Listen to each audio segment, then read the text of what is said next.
Hey everyone, now's the time for the video. Why I like the 150 series, or what I like about the 150 series Prado over the 120 series Prado. And there's a couple of really obvious things come to mind, and that's the slightly newer engines and the upgrades that came with those engines. Even though the 1KD would seem the same, one of the biggest upgrades is the type of injectors. So the injectors are different. As much as they'll fit, they'll plug in, they'll work, the injectors are different, absolutely.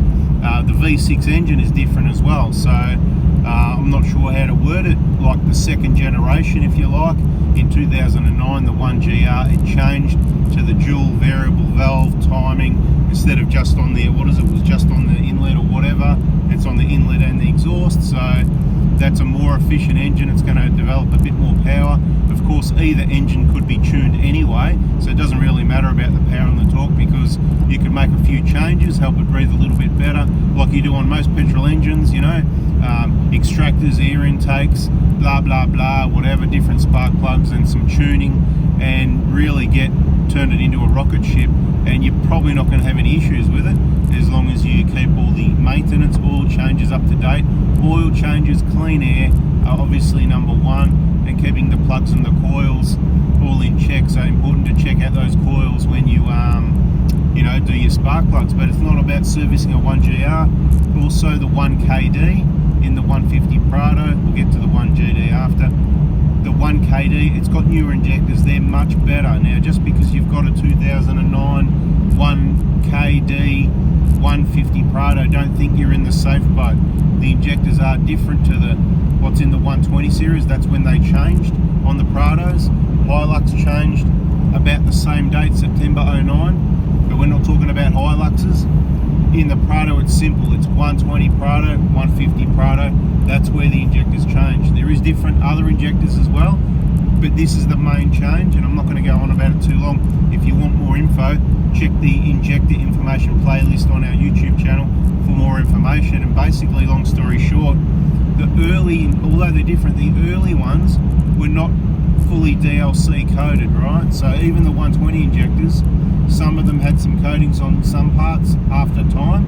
Initially they didn't have any coating, right? There was no coating.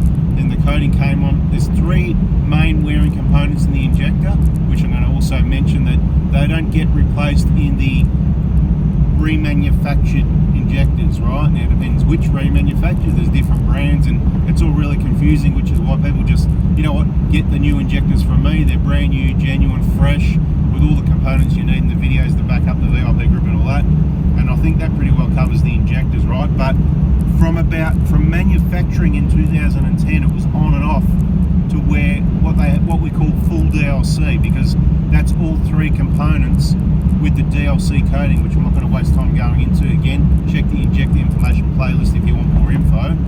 But at the start of 2010 we saw it, later we didn't, and that's manufacturing of injectors, injector dates, which would be typically found in vehicles that were manufactured, let's say, circa 2013, right? So draw a circle around 2013, more or less. By about then, you've probably got full DLC injectors, which is great, which is why the later of the 150s I like even better, you know, so 2013, 14, 15, last of the best, right? Absolutely last of the best. So I like the 1GR engine, I like the 1KD engine, right? It's just that 1GR, it just chews more fuel. It's as simple as that. So it depends what you're going to use it for. Lower kilometers, maybe it's going to suit your needs better, but you can have other problems with that you're not going to have with the diesel. So they all sort of even themselves out on the maintenance, but of course the fuel price is the big difference, particularly if you're towing and doing an off-roading sort of stuff. And after all, that's what these vehicles were meant for, off-roading, right? So if you're, I'm not doing much towing and I'm not doing much off-roading and just cruising up and down the highway like this, you'll get really good economy out of your 1GR engine. That's awesome, but you may as well have just got the Camry, or maybe the Kluger, or the RAV4, or even better, those petrol engines in the hybrid option, more power, more torque, much better efficiency. Anyway, that's another story, right? So the 150, quite obvious, another reason why I like the 120 in the 1GR, using more fuel. The 120's got a 180 litre tank, so that 30 litres more. So it's one of the things I don't like about the 150. on the petrol engine. The petrol engine, like I said, it's the newer, let's call it the little bit better engine, the upgraded. I don't know how much difference it really makes if they were sort of both tuned. It would make difference, absolutely, but I don't know how much difference it would really make if they were both tuned similarly, if you know what I mean. But having that extra 30 litres, so on the V6, as much as I like the engine, I don't like the oil filter setup. I prefer the old spin-on, so that's why I like the 120 for the 1GR as well. Easier oil changes. There's the oil filter right there, just spin it on, and extra 30 litres of fuel, which is absolutely beautiful. In remembering a smaller, narrower, lighter vehicle, which is going to be more efficient when you compare same, like unmodified stock standard vehicles or with the same modifications. You're probably going to find the 120 a bit cheaper to run because it's a bit smaller, lighter, and a little bit more aerodynamic, right? Now, the 150, if you prefer the newer car and the drive of it, like I said in a previous video, it does feel like it drives better, as in not the right foot, just talking about the driving, the handling, the steering, you know, handling characteristics. Not much difference. It's just more maybe the seating position. I really don't know, can't put my finger on it. All right, now what's the other things I like about the 150? So basically, long story short, in the V6 it was the engine, but I don't like the fuel capacity and the service oil filter situation. Otherwise, everything else is about the same. In the diesel, certainly love the newer injectors. Okay, so those newer injectors, this is where the biggest difference is in the 150. So if you're buying a Hilux, there's a really important thing to remember is if you can get one that's September 09 onwards, where on top of the injector, the compensation code starts with 1.8 rather than 1.3, you've got a much better injector. Now it's probably going to need replacing as well. The set are going to need replacing with the pops and everything like that, but at least you know you started off, you've got better injectors, and you know, it's just a better design injector and with the full DLC, that sort of thing. So if you get a 13, 14, 15, at this point in time in 2025, there's a bloody good chance that the engine's been looked after. And what I mean is, besides oil changes and air filters and all the usual stuff we recommend, one of the most important things is injectors. That's what's looking after your engine. That's what's looking after the engine, the injectors, mate. Keeping it running right, avoiding wrong combustion, which, you know, wrong combustion, these engines are very robust and generally you'll get away with it anyway. But my whole point is, if you're gonna have worst case scenario, if you're one of those very rare, you're probably going to avoid it in these vehicles because they've got the full DLC injectors, unless of course they've got the chips, the tunes, the remaps, blah blah blah, this sort of thing. Getting a bit distracted here, I'm seeing more Tesla chargers and stuff like that, so they're sitting there not being used, of course, because they talk like, oh, we need to improve the infrastructure, there needs to be more, and I'm seeing them all sitting everywhere and they're not being used. So just goes to show people that travel, I think, are mainly choosing the reliable option anyway, but we're not talking about that. Talking about why I like the 150 better, and that's a really big one that came to mind. Now the 1GD engine, there's nothing to like about it in the 150 any better than any other vehicle, unless you're just putting around town, you're a bit of a slow, so once again, you're not hauling highway 110 k's an hour plus, towing caravans, because it's going to work hard, it's going to get a bit annoying, unless you've got the later one and it's got the remap, the transmission software is bloody awesome. So I do like the 6-speed auto, not in the 15 to 20 models, in the 20 to 25 if you like, to the end. The remap version I call it, right?